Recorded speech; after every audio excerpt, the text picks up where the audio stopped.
50 days away until the Boise State Broncos kick off their football season up against USF. And now joining us is Spencer Danielson. Obviously, the Broncos a year ago saw Ashton Jeanty finish second in the Heisman. Personally, I thought he should have won the award. And we also saw Boise State win the Mountain West and go to the college football playoff and play in the Fiesta Bowl. And now joining us is their head honcho in Spencer Danielson. Coach, always great to have you on. Appreciate you doing this. Zach, appreciate your time, man. Fired up. Thank you, Jesus, for last season, and now fired up to keep it rolling. It's kind of crazy when you look back at last season because I talked to you this time last year and we were talking about how Ashton Jeanty could be the best player in the country and how your football team had a legitimate chance to not only obviously win the conference that was expected, but go and be in the college football playoff. To see all that stuff actually happen, how do you kind of put it into perspective now as you get set to kind of move past last season and start a new chapter with the Broncos? Yeah, Zach, one of those things, at the end of the season, it's all about, what do we learn and how are we growing? And we try to do that week in and week out in season because every week is another season essentially. Each week's different. So you do it throughout the season, but especially in that January, February time, really just looking back and just so proud of our team. I mean, people know me. I mean, I give Jesus all the glory for his hand on our team. And our players talked about something in January and then went and just did it. I mean, Ashton Jeanty was the guy out working people in January. And then I agree with you, should have won the Heisman, 11 months later. I just think it's very uncommon for people to say what they're going to do and then actually go do it every single day. And we talk a lot of, a big thing for me this offseason has been process over outcome, right? So you have these outcomes you want, winning championships, college football playoff, NFL for some of our players. The way to get those outcomes done is to go back to the process. So that's been our big thing this offseason is just process over outcome. How can we make sure our process is better than anyone else in the country to continue to build on what we did last season? And as a competitor for me, and I talked to our team, guys, we did some amazing things last season that I'm so thankful for, but we got beat by Penn State. Let's not forget about those moments. We lost to Oregon on a last second field goal. I remember those moments. Let's use that as fuel to be our best as we continue to double down on our process. And also, when you're at the draft and you hear his name called 6 overall, it's one thing for you to say what you thought he was going to be, and then for Ashton to say it as well. But you know this, and Boise has a lot of respect, but there could always be more respect that is given when you're not in one of the Power Four conferences, however you want to call it these days. To see the NFL agree with everything that you guys were saying and him go 6 overall, that had to kind of be just like an unbelievable pinch me type of moment, right? It was unbelievable, Zach. I mean, sitting there with him in the green room, hearing his name called, and immediately I looked at Ashton, and then I went right to his mom and dad, and seeing them just be overcome with emotion. I started crying just because you see, once again, a 17-year-old kid that came to Boise State and put his head down and worked, didn't ask for anything, just went to work, and then seeing really 3 years later him be the 6th overall pick in the NFL draft. I mean, that's why you coach. You see those moments of someone that comes from one thing, and because of the structures and the work ethic that was built into him as a kid, came to Boise State, developed and grown, and seeing who he is even and I've been very open about this, Zach. I mean, Ashton's an even better person than he is a football player, but seeing that moment happen for him with his family, it's a moment I'll never forget. Two of my favorite players to watch last year were actually both running backs. It was Ashton Jeanty, and then with Arizona State, Cam Skattebo. Now, you don't have Ashton anymore. I think everyone acknowledges that. And Arizona State doesn't have Cam anymore. And there's high expectations for Sam Levitt. And then when you look at your quarterback, it's okay. There's going to be more thrown on his plate this year. Why do you think he's ready to really become the face of the program and take that next step in his journey?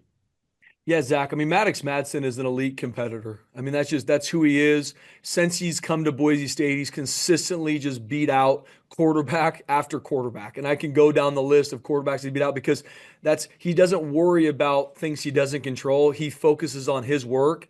No moment's ever too big for him.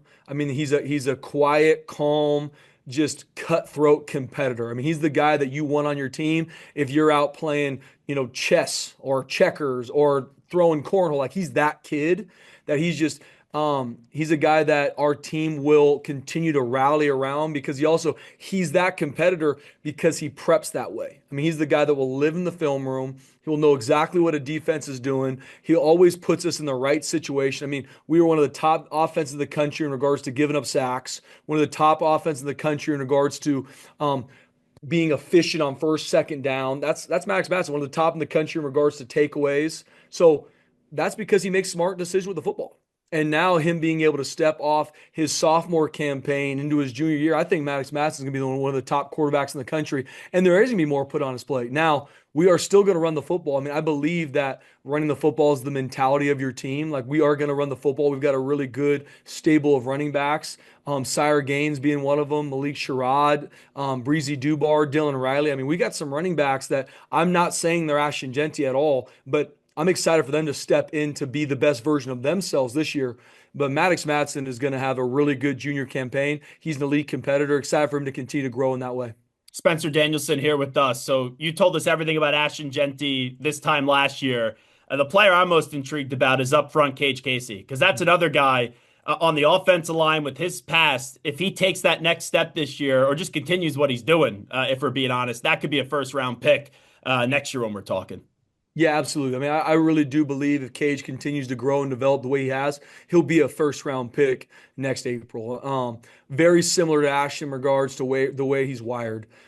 Outworks everybody he's around consistently. I mean, just has been dialed in since he walked on campus.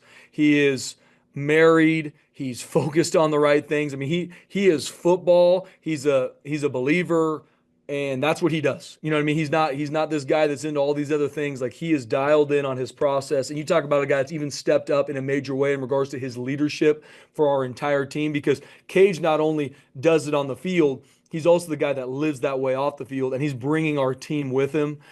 He's got an elite skill set. He's one of the best athletes you'll be around at 6'5", 315, and he has the mentality to go with it. Like, he wants to punish you, but he's also one of the top competitors on our team. I think as he grows and develops, I think he's going to be another first round pick for us. Obviously, Nate is no stranger to your program or your coaching staff. Clearly, Dirk Cutter was instrumental for you. How is the offense, if at all, going to look any different from than what we saw last year? Yeah, Zach, I think, Nate's going to put his spin on it. Me and Nate actually were graduate assistants together here at Boise State. So I've been around Nate for a long time. You talk about one of the best teachers I've ever been around of the game of football, fundamentals, techniques, has an elite football mind. In regards to how he schemed our run game up last season, I think he did an elite job of it.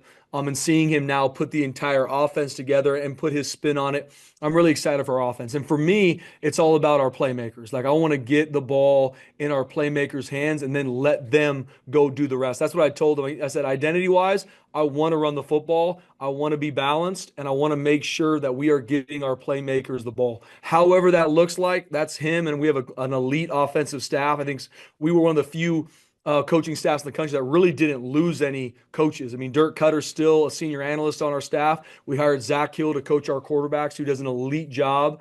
And we didn't lose anybody else. And so being able to keep that staff continuity is going to help Nate step in his first role as the offensive coordinator.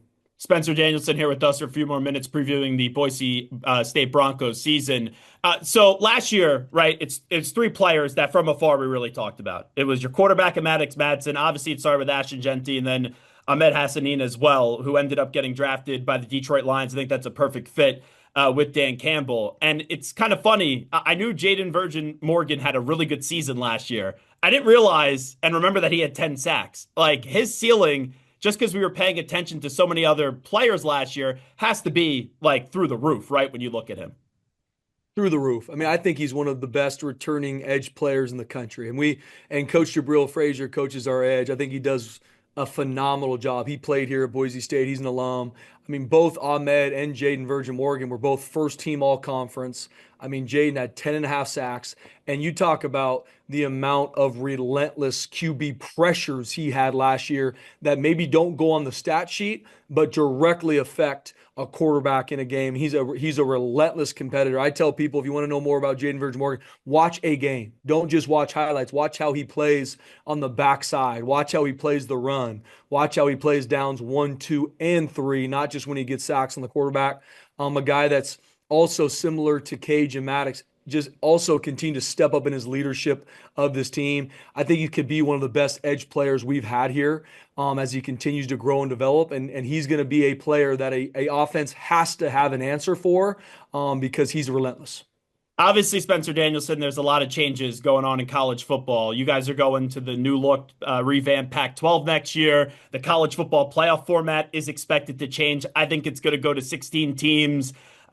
When you look at it going to 16 teams, there's a debate on what the format should be. Are you a bigger proponent of 5-11 or guaranteed spots? Just what's kind of your thoughts on that? Yeah, Zach, good question. I've been asked a lot about the playoff structure and then some of the changes that have been made since, last season making the college football playoff. I'll be honest with you, Zach, I haven't given it a lot of thought. I'm a firm believer in control what you can control. For me as a head coach, I just want our team to always have a shot. And then it's on us, on the other teams to go out and do it. Now, if you don't go win the games you need to go win, don't be upset that you don't make the college football playoff. Don't be upset that you don't have the seed you want. Like that's something that frustrates me is as a coach, as a competitor, as a player, go out and do the work. If you don't, then sleep in the bed you made. And for me in the college football playoff, as long as we have a shot to make it every single year, which we do, that's all I want and desire for our team. And when we have that, it's our job to then go put the work in and go get there again. Obviously, Boise State's had a lot of success. You guys had a different level of success a year ago. Like you said in the open, there's still a lot more, though, that you guys can accomplish. Where is the feel of your team at 50 days away until you kick off the season? Have you sensed any complacency, or is this group as hungry as ever? Really good question, Zach. And I think that's everything. I called this summer the edge. And the edge for us means something to prove because I want that from our team. I want to make sure no complacency creeps in. No, well, that's who we were last year. And I started the summer just like I started the spring. Said, guys, look around. There's no Ashton Jeanty here. Look around. There's no Ahmed Hossein. Look around. There's no Alexander Tubner. Look around. There's no Cam Camper. Fill in the blank because this is a new team. Every year's a new team. In college football, there's more attrition and movement than ever before. Every year's a new team, and this is our team now. It's our job to put our mark on the 2025 season, and you can't start halfway up the mountain. I told our team, like, greatness never goes on sale. Like, you can't, hey, well, last year we were good, so we can, nope. You got to start at the bottom and work your way up every single time. And that's why we called this summer the edge. And that's just something to prove. I want every single player, every single coach, me included, every time I comes back, I got something to prove. I got to prove somebody wrong in regards to thinking that they're going to count us out in this space. They're not going to be able to because of how we work. And so we've been on that edge this summer. I think we're in a really good spot. I think everybody in college football on July 9th is going to talk about how good they're going to be. That's just the reality of sports. It's our job to continue to do it. I think we've had a really good summer. We've got a lot of work to do. We got a couple weeks before we start fall camp, and then we got to put our head down and continue to work. And so I'm excited where it's going. I'm excited what God's doing with our team and excited to put the ball down August 28th.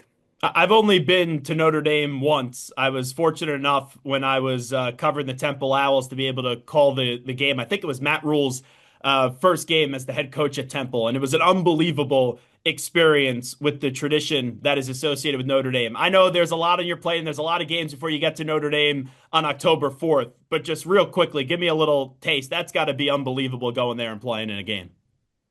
Oh, Zach, we're so excited. It's funny. Last summer, me and my wife were in Salmon, Idaho, which is a couple hours away from Boise, just hanging out, having some lunch. And I was wearing a Boise State hat. And the waiter came up and said, "Man, I can't wait for the Notre Dame game." And in my mind, I'm like, that's a year and a half away. We have a whole season before we play that. He's like, "I already got my Notre Dame tickets. I'm ready to go."